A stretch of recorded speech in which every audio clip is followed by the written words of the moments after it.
Bueno, fue interesante porque en realidad, si vos tenés que remontarte a la escuela primaria, yo iba a la República de Entre Ríos, que es aquí cerquita en calle Urquiza y Rioja. Y vivía a 3 cuadras de la escuela y todos mis amigos eran del Club Echagüe. Por lo tanto, durante 3 años que estuve allí viviendo en calle 25 de Mayo y lo que es hoy Presidente Perón, mi club era el Club Echagüe.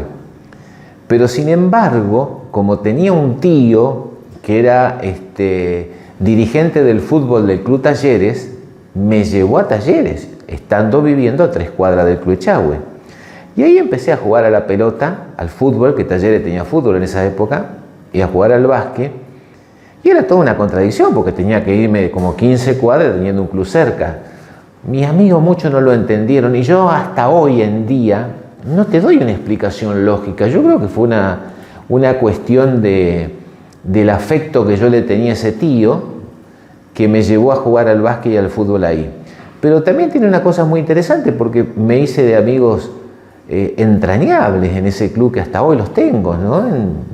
Que inclusive son amigos tuyos, pero de esa amistad que se hacía de compinche, porque era un club absolutamente modesto, no es el Club Talleres que es ahora, que es un club que diríamos que clubes del barrio muy, muy prestigioso, ha avanzado mucho. Y después fui al Colegio Nacional, el famoso Colegio Nacional. Colegio Nacional que era mucha historia en esa época ir al Colegio Nacional, ¿no? Porque te encontrabas con una situación de vida muy distinta a la que vos traías de la primaria y con muchas sensaciones de qué vas a hacer en el futuro. Pero vos sabés que fue una cosa llamativa. Yo tenía dos objetivos en mi vida. Una, siempre quise ser médico. Y vos te preguntarás, ¿pero por qué? Porque tenía 2 tíos médicos, al cual a uno en mi casa lo valorizaban tanto que yo me enamoré de ese personaje, aún sin conocerlo mucho, porque estaba en Mendoza viviendo, ¿no? Y por el otro lado, mi gran pasión era ser futbolista. Yo soñé con jugar en River, en la primera de River, toda mi vida. Y fíjate lo que son las cosas. Cuando yo termino la secundaria, se produce el golpe militar del 76. Hasta esa época la gente entraba libremente a las facultades, y a partir del 1 de enero del 77, que era donde yo quería irme a Rosario, ponen el ingreso. El ingreso era rendir 3 materias bravas, escritas, en donde nos inscribimos 2.700 y entraban 250. Fue el primer ingreso a las universidades públicas en la dictadura. Fíjate lo que te estoy hablando. Entonces, yo a mi viejo lo quise mucho y le digo, mira papá, yo voy a estudiar, no tengas duda, no voy a retasear esfuerzo, pero si no entro me voy a jugar a la pelota. Y ese fue el compromiso. Y entré a la facultad, así que no pude jugar a la pelota. Mirá, en la pasión por el fútbol, mi abuela paterna, yo no sé de dónde salió su fanatismo por River, porque en general todos los Verbara, el resto de los hijos, todos de Boca. Pero mi abuela era de River. Yo supongo que el hecho de haberme sentido casi exclusivo de ella me inclinó hacia ese afecto. Y en esa época, acordate que nosotros no teníamos televisión. Mi abuela ponía la radio. Yo me acuerdo hasta hoy, mirá vos lo que me acuerdo, que mi abuela vivía, el día que se retira el Beto Alonso, mi abuela estaba deprimida. Y me dice, pero ¿por qué se retira ese chico? Si es un chico, todavía tenía como 40 años el Beto Alonso, ¿no? Pero me acuerdo de datos concretos en cuanto a lo deportivo. Y en cuanto a lo médico, te vuelvo a repetir, yo vengo de una familia de inmigrantes en donde los inmigrantes tenían una conciencia de que el hijo mayor, mis abuelos, el hijo mayor siempre iba a ser un profesional y que después el nieto mayor iba a ser el profesional de la familia. Y bueno, mi tío mayor fue médico y yo, que soy el nieto mayor, fui médico. Creo que hay un hilo de lo que era la concepción de vida en esa época de de la sociedad argentina, ¿no? De las dudas, bueno, la primera duda que uno tiene cuando está en una ciudad, en ese entonces mucho más chica de lo que es Paraná, es el desarraigo. Yo me tenía que ir de acá a vivir y como yo no tenía grandes posibilidades, fui a vivir a una pensión. O sea, yo pasaba de estar en una vida tranquila en mi casa a vivir en una pensión donde vivíamos 4 compañeros en una pieza, en una casa de 14 personas y teníamos que vivir. Y fíjate vos que en esa pensión los 14 nos recibimos. O sea, hoy pienso que tal vez explicarle esto a los chicos, y de hecho yo tengo un nieto en la adolescencia que lo hablo con él, en donde tienen muchísimas más cosas que pueden acceder, que los papás le dan y los abuelos le dan, en mi época era impensado. Ahora, vos me decís, ¿vos volverías a hacer lo que hiciste? Yo te digo que sí, porque en cada situación de vida que uno tiene, independientemente de cómo se vive, si vos lo vivís convencido y con pasión, la pasás bien. Y si uno va, por más sobrado de cosas que estés, no convencido de lo que vos querés hacer, es muy complicado. Y era un país, o es un país, que fíjate vos, Luis, que todavía le da la posibilidad a mucha gente a que pueda estudiar, porque las universidades públicas en Argentina funcionan muy bien y bueno, tenemos, gracias a la posibilidad de tener tantas universidades cerca de Paraná, Paraná ya no tiene necesidad de que su gente se vaya tan lejos. Si tenés universidades aquí, en el interior de nuestra provincia, cruzás a Santa Fe, y hay una oferta que no existía en ese momento, era muy puntual, era abogacía en Santa Fe, medicina en Rosario o en Córdoba, ese era el destino de los paranaenses en ese momento, ¿no? Cuando termino ya la especialidad en Rosario, ya ahí termino como corolario y viajo a Barcelona, solicité hacer una rotación allí y terminé viviendo un tiempo en Barcelona, en donde también conocí gente muy importante con la cual hasta hoy tengo un vínculo muy estrecho. Pero el desarraigo más potente, te diría, para mí, fue cuando terminé la secundaria. Yo te acabo de decir que jugaba al básquet. En ese momento hasta me gustaba mucho el básquet. Recreativo se interesó en mí, me llevó a recreativo, pasé de talleres a recreativo, jugué un par de temporadas antes. Estaba en el medio de lo que me gustaba.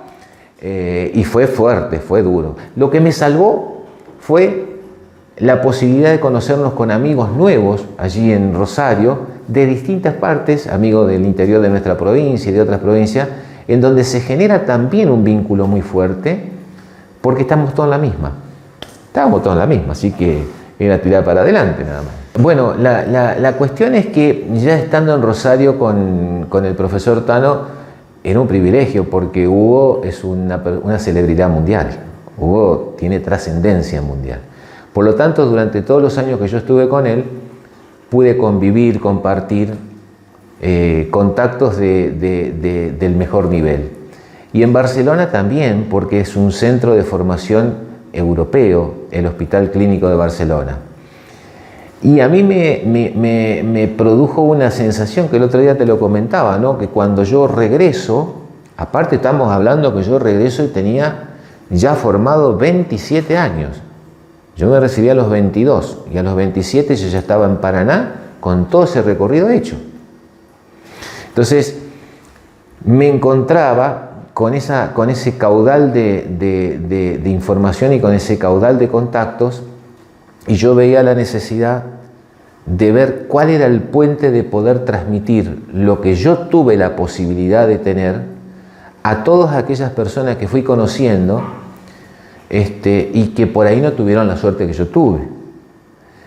Porque no sé si te ha pasado, vos que has sido un tipo de élite en el básquetbol, también has venido acá a la provincia y te has encontrado con chicos que vos habrás dicho, pero este también pudo haber sido lo que yo fui.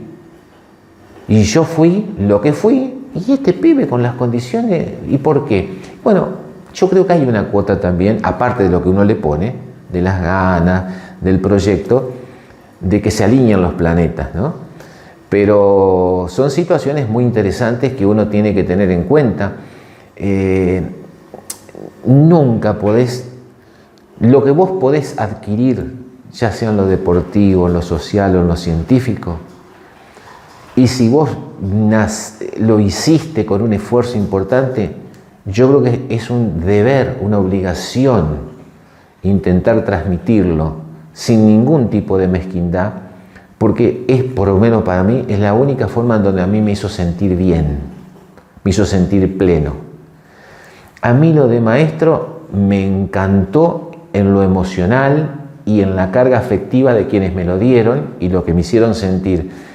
Pero el poder ayudar a colegas, porque aparte cuando yo me vine a Paraná en el 87, volví a generar el vínculo con Rosario y viajé durante 25 años, todos los días miércoles, me iba a las 5 de la mañana y volvía a la noche para estar en el servicio y en la facultad, junto con el profesor Tano. 25 años lo hice.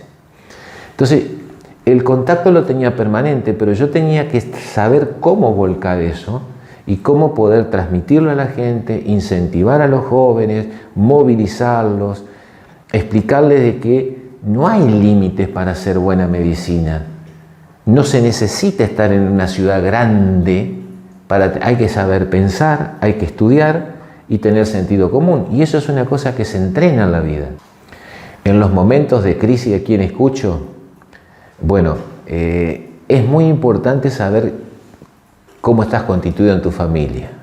Tu familia es un dato fundamental, es un dato fundamental. Tus maestros y tus buenos amigos. Los buenos amigos no son los que están todos los días con vos. Los buenos amigos son los que te prestan y vos podés pensar en voz alta. Que te sentás en el momento que vos necesitas y recibís el consejo. Y yo en ese punto, aparte, tuve grandes consejeros acá.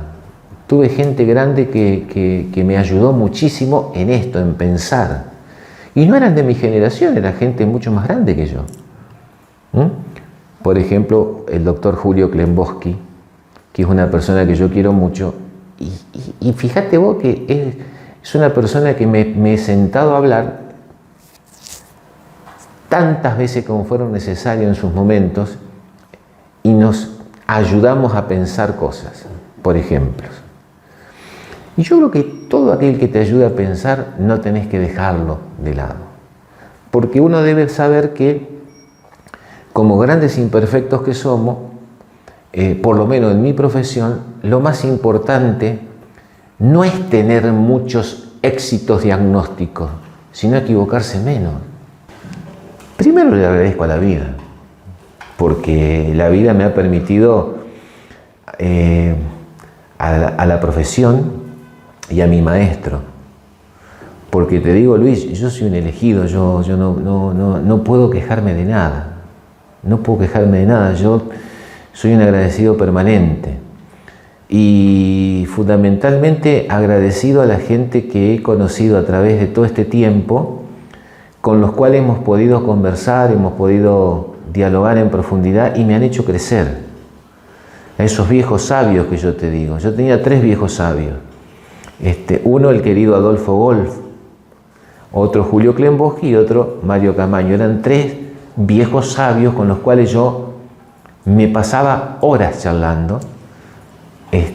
Ahora con 2 de ellos, por la pérdida de Adolfo, que lo extraño, a todos les tengo que agradecer. Pero fundamentalmente tengo que agradecerle a la vida porque yo no esperé tener esta vida. Yo pensé ser un médico y después empezaron a suceder todas estas cosas y me encontré con esto que lo disfruté y lo disfruto a pleno.